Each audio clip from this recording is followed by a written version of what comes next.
Este episodio es posible gracias a los donativos de nuestros escuchas. Ayúdanos a continuar. Gracias. Esto es el podcast de Historiografía Mexicana. Un espacio para la lectura en voz alta, para los libros de Historia de México.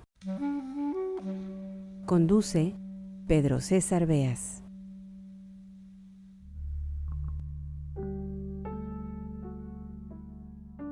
Bienvenidos al podcast Historiografía Mexicana. Llegamos al episodio número 100. Estamos muy contentos por haber alcanzado la centena de capítulos, 100 producciones de audio dedicadas a comentar, analizar y dar lectura en voz alta a textos académicos, libros, notas de prensa, ensayos, biografías, discursos, memorias que dan cuenta de la historia de nuestro país. Nuestro objetivo, claro está, además de divulgar el pasado nacional, es fomentar la lectura, contagiar el gusto por la palabra impresa. No por casualidad, el primer episodio de este podcast, Historiografía Mexicana, lo dedicamos a José Vasconcelos, secretario de Educación Pública en los años 20 del siglo pasado, un convencido del poder transformador de los libros, de la importancia de la lectura. Bueno, pues para este episodio, el número 100, hemos escogido un libro de memorias no solo de otro gran promotor de la cultura, sino de otro secretario de Educación Pública, quien fuera, en su juventud, secretario particular de José Vasconcelos cuando éste ejercía como rector de la Universidad Nacional, Jaime Torres Bodet. Torres Bodet, quien llegó a decir libros en vez de balas, cuadernos de trabajo en lugar de ametralladoras, estuvo al frente de la Secretaría de Educación en 2 ocasiones, de 1943 a 1946 y de 1958 a 1964. Con mayor presupuesto que en la época de Vasconcelos, podríamos decir que el trabajo de Torres Bodet al frente de la Secretaría consistió, entre muchas otras cosas, en continuar y concretar el sueño vasconcelista. Este es, erradicar el analfabetismo y educar a la niñez mexicana. Fue suya la iniciativa de distribuir libros de texto gratuitos en las escuelas primarias. Para 1959, datos del propio secretario de Educación Pública, eran más de 3 millones de niños quienes no recibían educación elemental, y de los inscritos en las escuelas públicas primarias, no eran pocos los que pertenecían a familias de muy escasos recursos, para quienes comprar un libro o material de apoyo resultaba en un sacrificio enorme. Los libros de texto gratuitos, que todos ustedes conocen, al día de hoy siguen generando las más acaloradas discusiones. Desde que aparecieron en el escenario nacional, en el ya lejano 1960, se les ha aplaudido y tachado. Varias han sido las ocasiones en que se ha dicho que los libros de texto intentan imponer un pensamiento único, que en esos materiales se cuenta la historia que conviene al gobierno en turno. También, en algún momento, sectores conservadores se inquietaron por las temáticas de educación sexual que ahí se trataban. Se les ha cuestionado a estos materiales por incluir u olvidar a ciertos personajes de la historia. En fin, siempre controvertidos, pero, y sin lugar a dudas, de capital importancia para la educación de millones de niños mexicanos.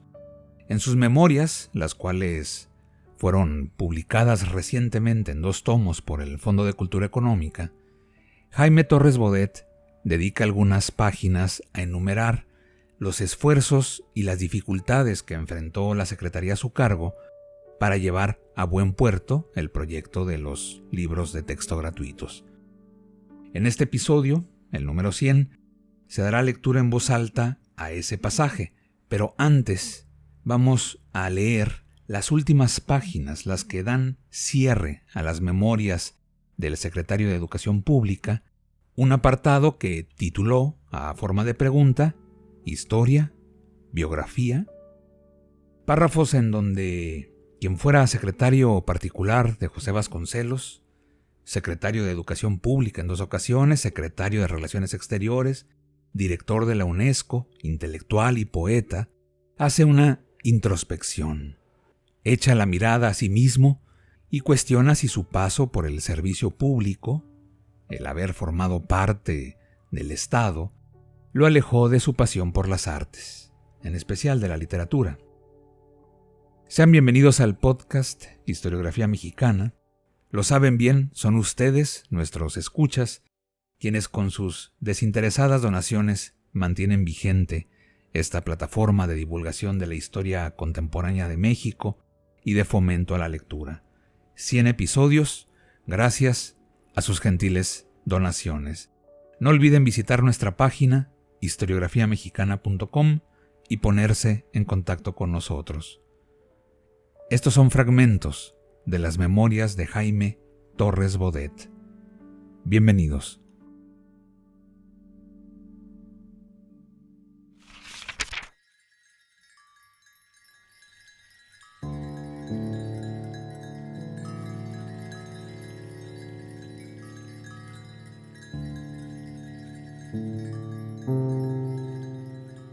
Historia, biografía.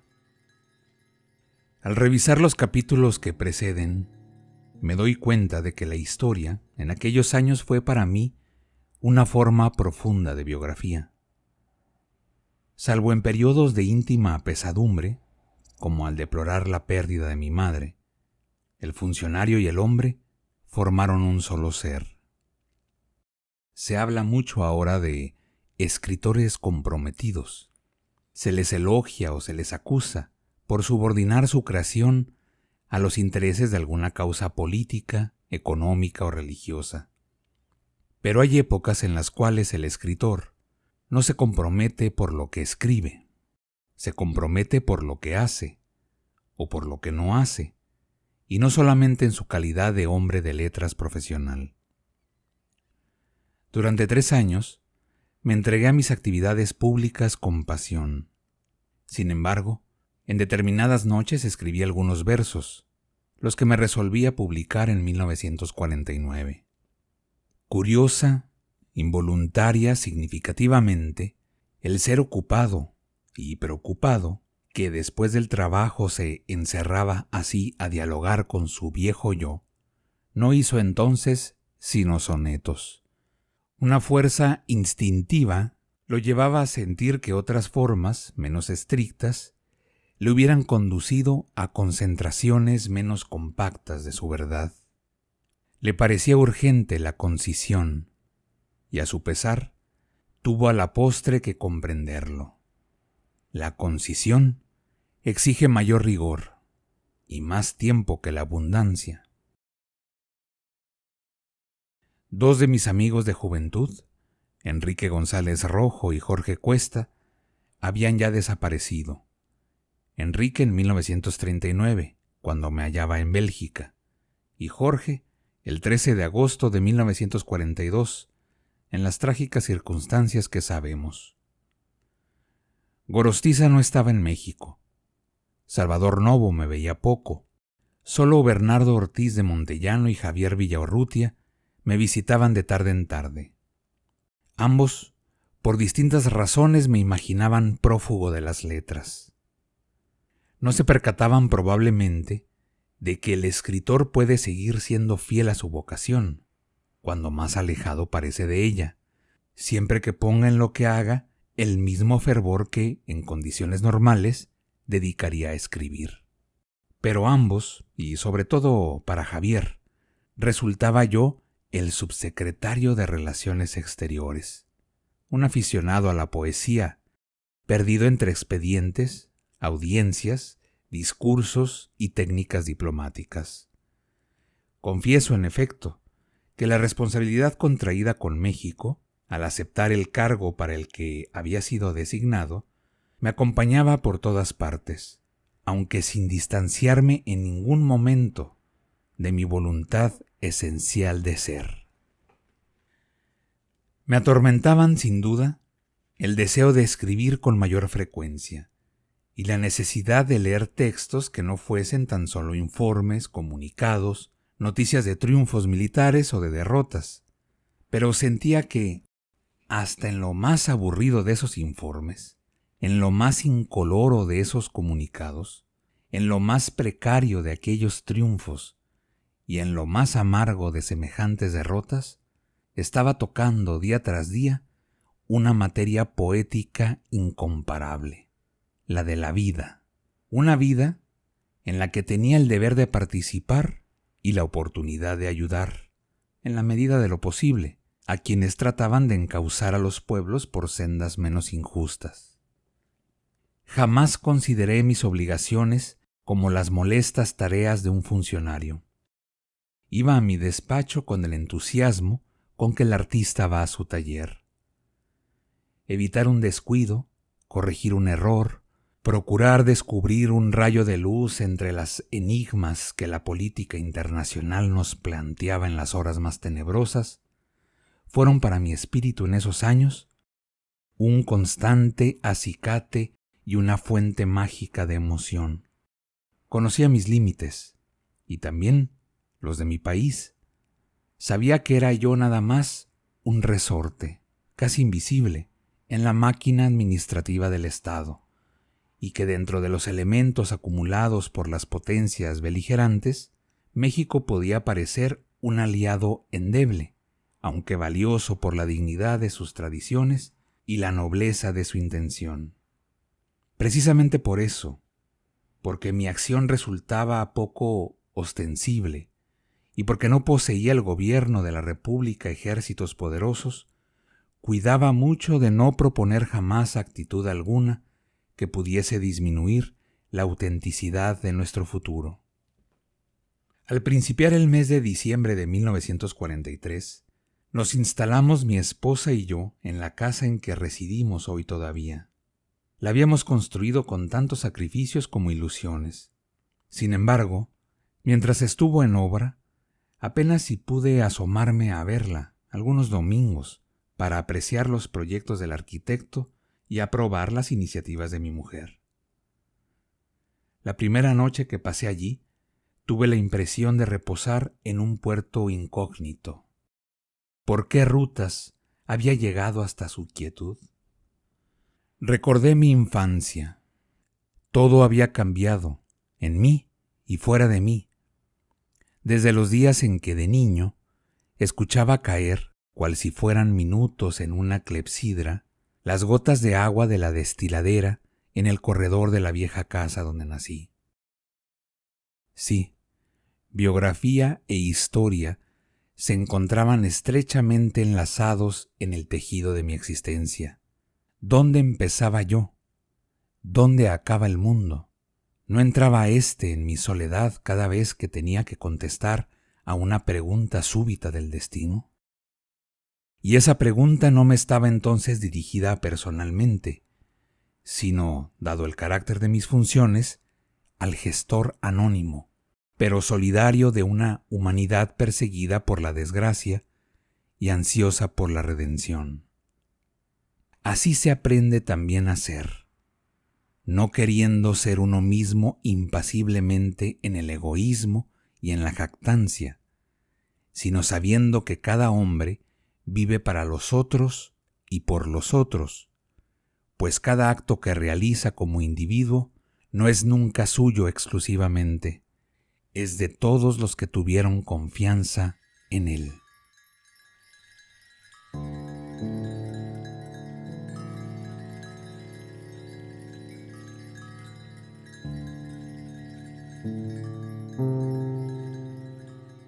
Los libros de texto gratuitos.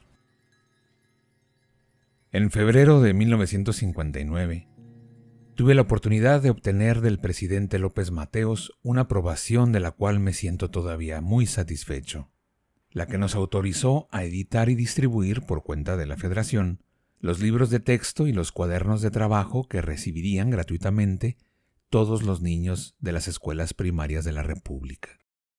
Desde 1944 me había preocupado aquel gran problema, Hablábamos de educación primaria gratuita y obligatoria, pero al mismo tiempo exigíamos que los escolares adquiriesen libros, muchas veces mediocres y a precios cada año más elevados. El 12 de febrero, 3 días después de iniciar las tareas destinadas a elaborar el programa de mejoramiento de la educación primaria, el licenciado López Mateos firmó un decreto por el cual se creó la Comisión Nacional de los Libros de Texto Gratuitos. Había yo discutido el asunto, no solamente con él, en anteriores acuerdos, sino con varios profesores y hombres de letras. El entusiasmo del presidente me estimuló. Los profesores aplaudieron la idea, pero me expresaron múltiples dudas. Los hombres de letras me miraron como a un ser raro, que concedía incomprensible importancia a tan modesta literatura. Editar a los clásicos, como lo hizo Vasconcelos en 1921, eso, sin duda, valía la pena. Volver a publicar la Biblioteca Enciclopédica Popular, principiada en 1944 e interrumpida en 1948, también sería un plausible intento. Pero, ¿gastar millones en difundir kilómetros de prosa como la que abunda en los manuales que conocíamos? ¿Quién redactaría esos nuevos textos? Nuestros más célebres escritores no descenderían de las alturas de su Parnaso para contar a los niños la historia de México, describirles su geografía, prepararlos a la lectura de Don Quijote y guiarlos por el camino que siguió otro caballero andante llamado Simón Bolívar, entre montañas, batallas y convulsiones, hasta encontrar en la muerte la última libertad. Algunos, ciertamente, me oyeron con más cautela. Parecían hallarse de acuerdo conmigo, aunque sin mucho convencimiento. El que se interesó desde luego por semejante empresa fue Martín Luis Guzmán. Sin demora, hizo las investigaciones indispensables. Poseía amplísima información acerca del trabajo editorial en México y en Madrid, y me sometió una mañana el borrador de un texto que coincidía punto por punto con mis propósitos. Tal fue el origen del decreto que presenté al licenciado López Mateos. Antes de firmarlo, el presidente quiso enterarse de lo que costaría aventura tan arriesgada. Le proporcioné los datos que habíamos reunido. Representaban sumas cuantiosas, y temí, en cierto instante, que debiésemos limitarnos a ofrecer exclusivamente textos gratuitos a los alumnos matriculados en los planteles de la Federación. El presidente aspiraba a más. Todos son niños, me dijo, y todos son parte de nuestro pueblo. Se daba cuenta del sacrificio económico que este nuevo esfuerzo requeriría. Pero firmó el decreto, persuadido del bien que haría a nuestra niñez. Eso sí, me indicó, al observar el júbilo que me produjo su decisión, deberá usted velar porque los libros que entrega a los niños nuestro gobierno sean dignos de México y no contengan expresiones que susciten rencores, odios, prejuicios y estériles controversias.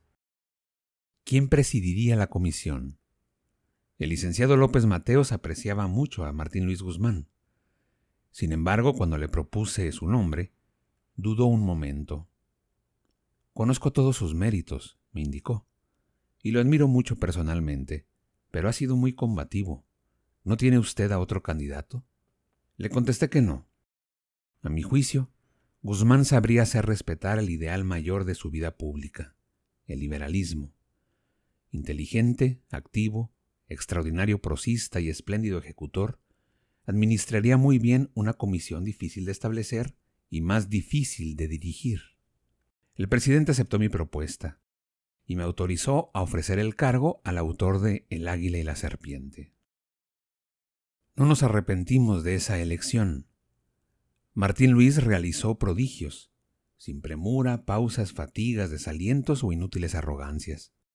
Escogimos de común acuerdo a los miembros de la comisión que iba a presidir: Arturo Arnaiz, Agustín Arroyo, Alberto Barajas, José Gorostiza, Gregorio López y Fuentes y Agustín Yáñez, un historiador valioso, un político experto, un matemático de sabiduría reconocida, un gran poeta y 2 novelistas muy afamados.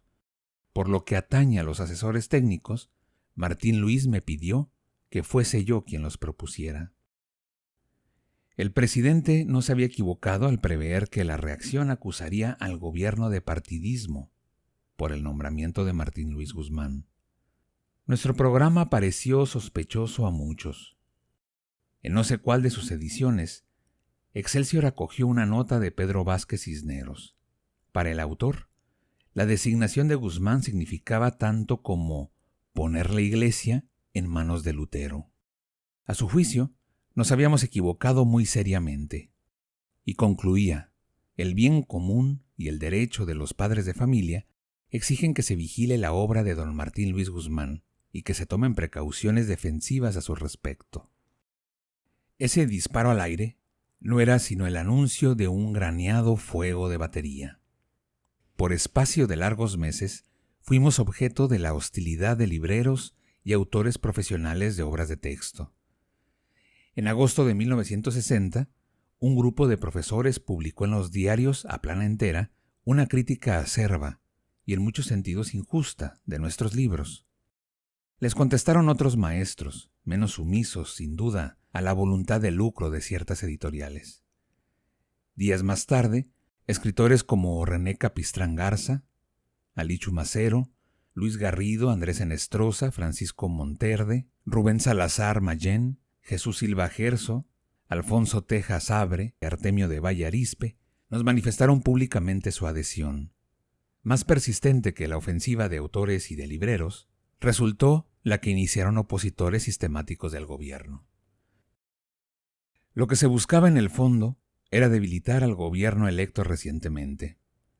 Se le pedía que no permitiese la distribución de los libros de texto gratuitos en los planteles del Estado, pero se esperaba, sobre todo, obtener un cambio de frente en la selección de sus colaboradores. El gobernador, don Eduardo Olivas, vino a la capital. Le ofrecí que enviaríamos a Monterrey algunos maestros de México a fin de que contestaran, en público, a todas las acusaciones dirigidas contra los textos. El debate demostró hasta qué punto las más enconadas diatribas procedían precisamente de quienes ni siquiera se habían tomado el trabajo de leer lo que censuraban. Durante el viaje que hizo a León en enero de 1963 para inaugurar la ciudad deportiva del estado de Guanajuato, el presidente se vio asediado por niños que obedecían consignas de críticos invisibles. Ostentaban en un cartel esta frase cínica: el texto único es una vergüenza para México. ¿Qué intentaban con esta injuria? ¿Acusarnos de ejercer una esclavitud mental, la que, según sus ocultos guías, estábamos imponiendo a los escolares mediante el reparto de los libros de texto gratuitos? Lo que es una vergüenza para México, contestó el presidente, es que las fuerzas obscuras, que no dan la cara, se valgan de niños para decir un pensamiento que no tienen el valor de expresar. Y esas mismas gentes irresponsables quieren, además, engañar al pueblo. Hablan de un texto único, como si ese texto pretendiera deformar la conciencia nacional. Pero ocultan que es un texto gratuito para que llegue a los hijos de todos los mexicanos y que es el único texto gratuito. En efecto, como el libro gratuito servía de base en las pruebas para atestiguar el aprovechamiento de los estudios, se le tildó fácilmente de libro único. En vano reiteramos con insistencia que, además del gratuito, los maestros podrían recomendar otros volúmenes de consulta. La comisión había convocado a nuevos certámenes, y digo nuevos porque desde 1959 invitó a escritores y maestros a participar en diversos concursos. Los resultados no fueron alentadores. Al conocer el fallo de los jurados, en su mayor parte desfavorables, Martín Luis y sus consejeros se vieron en la necesidad de encargar a maestras y maestros de competencia reconocida la redacción de los textos que publicamos. Antes de editarlos, Martín Luis revisaba los originales personalmente y me enviaba los proyectos ya corregidos para darme oportunidad de que los juzgase. En general, los que examiné me parecieron útiles, aunque perfectibles, pues debo confesar que en muchos casos me entristeció la limitada visión de los redactores. Al leer tantas páginas pedagógicas, pensé en la calidad de los manuales alemanes, franceses, ingleses y suizos que tuve ocasión de juzgar cuando fui director general de la UNESCO. El manual más sencillo es el fruto de una evolución cultural prolongada, compleja y honda. Emana de experiencias históricas y muy profundas. Representa la síntesis de una lenta alquimia docente, literaria, científica y hasta política. En los estados jóvenes, los libros de texto adolecen a menudo de inmadurez, improvisaciones, encogimientos o, al contrario, de súbitas petulancias. Sin embargo, a pesar de sus deficiencias, los que distribuimos constituían un esfuerzo sin precedente en la América Latina. Renovarlos, mejorarlos y actualizarlos, como lo aconsejan ciertos educadores, será sin duda muy provechoso. Durante 5 años, la comisión editó y distribuyó más de 112 millones de ejemplares de libros de texto y cuadernos de trabajo. Los primeros libros fueron entregados al presidente el 12 de febrero de 1960, en la editorial Novaro. En su informe, Martín Luis decía con razón que se trataba de los libros más humildes, pero a la vez los más simbólicos que una nación adulta podía ofrecer gratuitamente a sus hijos. Son los más humildes, manifestaba, porque solo responden al propósito elementalísimo de que los niños aprendan los rudimentos de la lectura. Y añadía, son los más simbólicos porque con ellos se declara que, en un país amante de las libertades, como es México, el repartir uniforme e igualitariamente los medios y el hábito de leer es algo que nace de la libertad misma. Días más tarde, tuve que ir a San Luis Potosí. Gobernaba el estado mi amigo Francisco Martínez de la Vega, quien deseaba que inaugurásemos juntos la escuela secundaria Camilo Arriaga. Aproveché la oportunidad para proceder al primer reparto oficial de los libros de texto gratuitos. Elegimos un plantel primario de la colonia Saucito, de humilde traza y heroico nombre, la escuela Cuauhtémoc. Niños indígenas y mestizos recibieron los ejemplares que les estaban destinados y que, según les expliqué, eran un regalo hecho al pueblo por todo el pueblo de la República. Por fin, el 18 de julio de 1964, pudimos inaugurar el conjunto de las instalaciones de que dispone actualmente la comisión. Acompañé en ese acto al presidente López Mateos. Recorrimos los diversos locales, admiramos los talleres y estrechamos la mano de dibujantes, cajistas, impresores y obreros. Flotaba por todas partes un sano olor a tinta de imprenta y a papel acabado de fabricar. Martín Luis iba de un lado a otro, breve y eufórico. Mientras conversaba él con el presidente, tuve la impresión de haber dado término a un capítulo de mi vida. Pronto dejaría de ser secretario de Educación Pública, pero no habría ya en nuestro país, en lo sucesivo, niño que careciese, si asistía a un plantel primario, del material de lectura que todo estudio requiere. Recordé un retrato conmovedor, el de una niña que sostenía entre sus frágiles dedos un libro del primer grado. Sus ojos, vivaces y sonrientes, parecían prometer a quienes los veía la realización de una hermosa esperanza libre. La patria, representada en la primera página de su texto, le infundiría valor para persistir. Aunque han pasado los años, los libros gratuitos siguen distribuyéndose. No me hago a este respecto ilusión alguna. Lo sé muy bien. Quienes reciben esos volúmenes ignoran hasta el nombre del funcionario que concibió la idea de que el gobierno se los donase. No obstante, cuando, al pasar por la calle de alguna ciudad de México, encuentro a un niño con sus libros de texto bajo el brazo, siento que algo mío va caminando con él. Este episodio fue posible gracias a las amables donaciones de nuestros escuchas. Al convertirte en mecenas de este podcast, fomentas la lectura y la divulgación de la historia de México. Visítanos en historiografiamexicana.com.